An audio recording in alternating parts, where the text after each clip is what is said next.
আল্লাহ জানাতেছেন পৃথিবীর জমিনে, আসমান এবং জমিনের মধ্যে যত সৃষ্টি আছে, যত রব্বুল আলামিনের মাখলুক আছে, সমস্ত মাখলুকাত আল্লাহ রব্বুল আলামিনের প্রশংসা করে। ঠিক।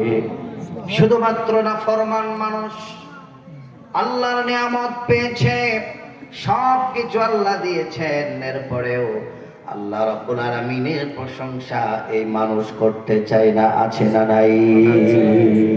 তাহলে সব সময় প্রশংসা হবে কার? আল্লাহ। আরো জোরে বলতে হবে কার? আল্লাহ।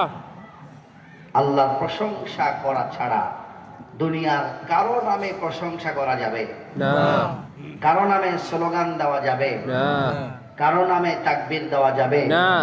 তাকবীর যদি দিতে হয় কার নামে তাকবীর চলবে? আল্লাহ। একটা আওয়াজ দেন। আপনাদের আওয়াজের এই অবস্থা পছন্দ হয় না, আরো জোরে আওয়াজ দেন।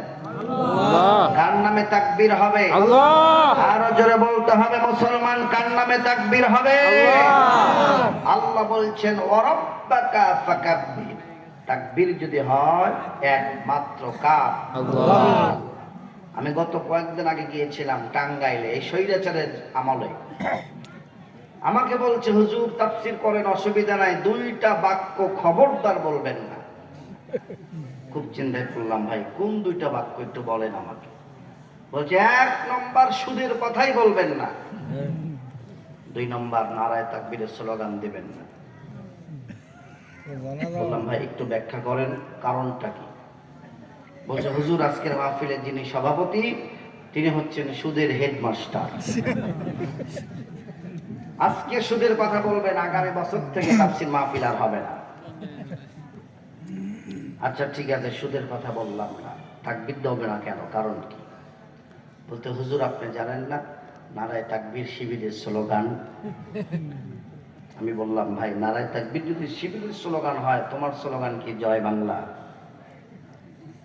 মুসলমানের তাকবীর কি হবে? জোরে বলেন। নারায়ে তাকবীর। আরো জোরে বলেন। নারায়ে তাকবীর। কোন মুসলমান কোন রাম আর বামের নামে স্লোগান দিতে পারে না।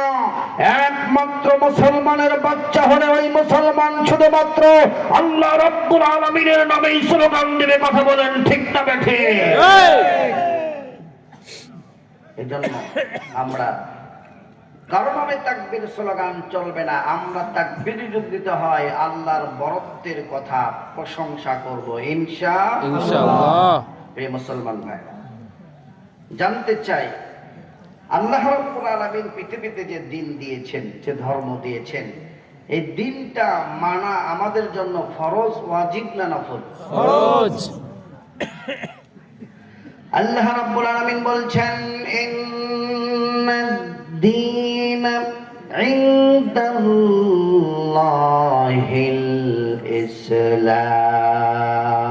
আল্লাহর কাছে কেবলমাত্র শুধুমাত্র একমাত্র মনোনীত ধর্মের নাম হলো ইসলাম।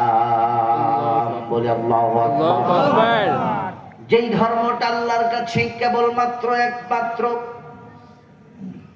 ওই ধর্মটা মানা আমাদের জন্য ফরজ না ওয়াজিব? ফরজ। এক বাক্যে বলতে হবে ফরজ।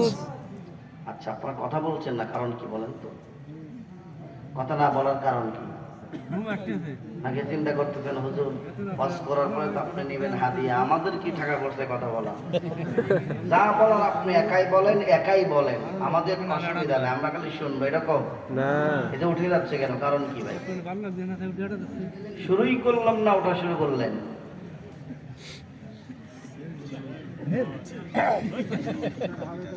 এখনো কি মুনাফিক আছে নাকি এরকম যে কোরআনের কথা হচ্ছে মুনাফিক